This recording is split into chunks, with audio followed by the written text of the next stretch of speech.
एक बार भगवान श्री कृष्ण और अर्जुन जी विहार कर रहे थे। विहार करते करते एक नदी पड़ा और उस नदी के किनारे जाकर भगवान श्री कृष्ण बैठ गए और अर्जुन जी जो है उस सरोवर के आसपास, बगल में सरोवर था, वो देखने लगे दोनों लोग। कुछ देर बाद अर्जुन जी आए और अर्जुन जी ने कहा, भगवान आप यहाँ बैठे बैठे क्या कर रहे हैं? तो भगवान श्री कृष्ण कहते हैं कि अर्जुन, मैं यहाँ बैठा नहीं हूं, मैं यहाँ कुछ कर रहा हूं।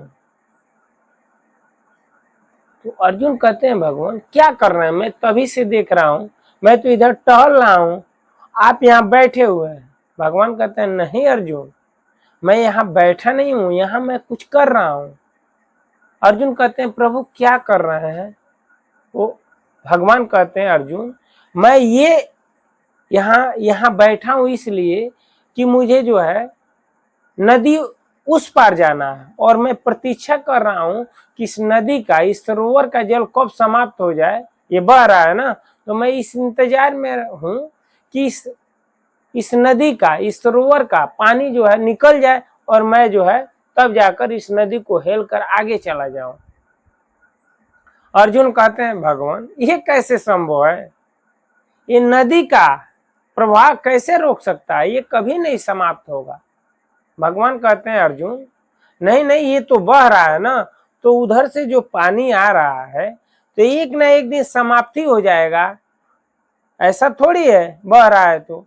अर्जुन कहते हैं, भगवान नहीं, ऐसा नहीं है। नदियों का पानी जो है, यानी नदी में जो है गंगा नदी, यमुना नदी, उसकी मैं बात कर रहा हूं, जो कभी पानी नहीं सूखता, उस नदी की बात हो रही है। अर्जुन कहते हैं, भगवान ऐसा कभी संभव नहीं है, पानी नहीं सूखेगा। अरे आपको जाना है तो कोई और मार्ग से आप जा सकते हैं। तब भगवान श्री कृष्ण कहते हैं, अर्जुन तो तुम कहते हो ना, या इस संसार के लोग क्या कहते हैं? वो जो है किसी काम में लगे हैं और उसी में लगे हुए हैं, वह निकल ही नहीं पाते हैं। वह सोचते हैं कि ये मैं कंपनी लगा दिया, फिर सोचते हैं कि इसमें जो है वर्कर भर दूं और जो है कंपनी चालू हो गई, फिर कोई और प्रोजेक्ट लाऊं, नया लगाऊं, ऐसे बढ़ाते रहते हैं। उनको लगता है कि अब जो है हमें फुर्सत मिलेगा, अब फुर्सत मिलेगा, लेकिन कभी नहीं मिलता है। मैं इस नदी के माध्यम से इन संसारी लोगों से मैं दिखाना चाहता हूं, मैं बताना चाहता हूं कि जो लोग कहते हैं कि मेरे पास टाइम नहीं है, मैं इस अमुक कार्य में लगा हूं, अमुक कार्य समाप्त हो जाएगा तब मैं आऊंगा। मित्रों, वह कभी समाप्त नहीं होता। वो नदियों का प्रभाव जैसे कभी समाप्त नहीं होता, बहता चला जाता है, बहता चला जाता है। उसी तरह हम संसार में, हमें लगता है कि हम इस कार्य से फुर्सत मिलेगा तो हम कोई और करेंगे, या भजन करेंगे, या मंदिर जाएंगे, सत्संग सुनेंगे, सत्संग करवाएंगे, शास्त्रों का अध्ययन करेंगे।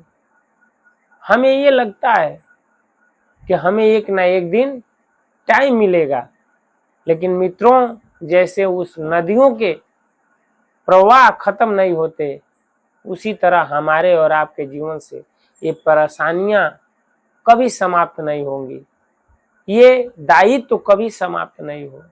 हमें जो है उस नदी को पार करने के लिए, जैसे भगवान को अर्जुन बता रहे हैं, भगवान तो उदाहरण के माध्यम से समझा रहे हैं कि और मार्ग अपनाया जा सकता है। नाव के द्वारा हेल सकते हैं, पुल के द्वारा हेल सकते हैं, ब्रिज बनवा सकते हैं, लेकिन आप ये समझेंगे कि ये पानी समाप्त हो जाएगा, तो ये पानी समाप्त नहीं होगा। ये जीवन का जो मोह माया का दलदल में हम फंसे हैं, संबंधों के जाल में, ये चलता रहेगा, समाप्त नहीं होगा। हाँ, इसमें रहते हुए जैसे उस नदी को पार करना है, तो आप जो है नाव का माध्यम लेकर या ब्रिज का माध्यम लेकर आप उस पार हो जाइए। जैसे कि उस भव सागर को पार करने के लिए, उस नदी को पार करने के लिए जैसे नाव की जरूरत पड़ती है और या ब्रिज की जरूरत पड़ती है, उसी तरह ये महारूपी सागर जो है, इसके लिए भगवान रूपी नाव पर, ज्ञान रूपी नाव पर, भक्ति रूपी नाव पर बैठकर हिलना होता है।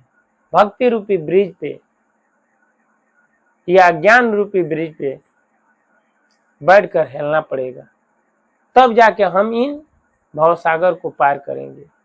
उस नदी का उदाहरण भगवान जो है हमारे जीवन से, लोगों के जीवन से दे रहे हैं।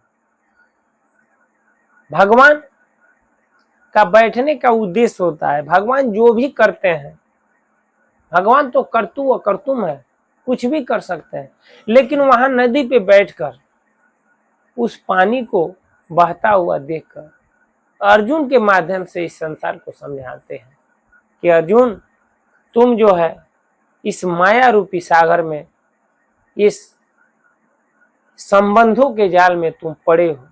ये संसारी लोग पड़े हैं और उनको लगता है कि एक ना एक दिन हमें फुर्सत मिलेगा। नहीं मित्रों, उन्हें कभी फुर्सत नहीं मिल सकता। और उस संबंध के जाल में लगे उनकी पूरी जीवन समाप्त हो जाती है।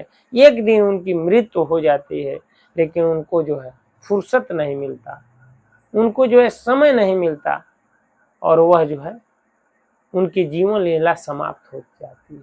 मित्रों, उसी में जो पुरुष संयमी है, नियमी है, सत्संगों को सुनता है, शास्त्रों को अध्ययन करता है, विद्वान व्यक्ति का संगत करता है, साधु संतों का संग करता है, वह इस चक्कर से कैसे निकलना है, इस नदी रूपी प्रवाह से कैसे निकलना है, वह निकल जाता है। और जो बुद्धि विवेक नहीं लगाता, वह इसी छोर पे पानी के प्रवाह को कब समाप्त होगा, ये करते करते उसकी जीवन लीला यही समाप्त हो जाती है और फिर जो है वहीं रह जाता है। लेकिन जो अपना बुद्धि विवेक लगाता है, वह उस नदी को पार कर जाता है, इस भव सागर को। जैसे मित्रों, हम जो है भौतिक जगत में फंसे हुए हैं और भौतिक जगत और आध्यात्मिक जगत के बीच में जो है ये माया रूपी जो सागर है, उसी को हमें पार करना है। मोह रूपी सागर है, उसको महासागर भी कहा जाता है। हमें जो है ज्ञान रूपी नाव पे बैठकर हिलना है, भक्ति रूपी नाव पे बैठकर हिलना है। वह केवल गोविंद की कृपा से हो सकता है, वह केवल माधव की कृपा से हो सकता है।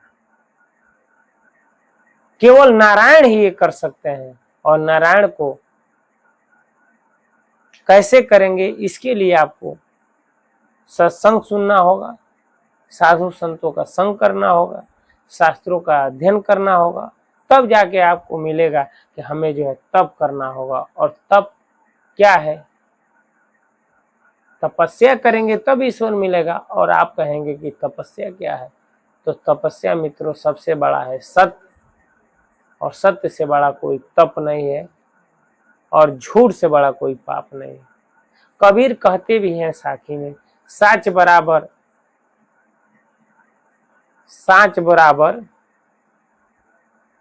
तप नहीं, झूठ बराबर पाप, और जाके हृदय साच है ताके हृदय। मित्रों, कबीर कहते हैं दो शब्दों में उसी गीता ज्ञान को, वो अपने भाषा में कहते हैं कि जो है सांस से बड़ा कोई तप नहीं है और झूठ से बड़ा कोई पाप नहीं है। मित्रों, जब हम शास्त्रों का अध्ययन करेंगे तो हमें पता चल जाएगा कि हमें कैसे जो है इस भव सागर को पार करेंगे। हमने जो पिछले शुरू में जो वीडियो के माध्यम से आपको बताया सुनाया, मित्रों आप उसका मनन करें, अध्ययन करें। मित्रों उम्मीद करता हूँ ये वीडियो अच्छा लगा होगा। अच्छा लगा होगा तो कमेंट में जरूर बताइएगा कि आपको क्या अच्छा लगा। आज इस वीडियो में इतना ही, अगले वीडियो में फिर मिलते हैं। तब तक के लिए हरे कृष्णा, राम राम जी, नमस्कार, प्रणाम।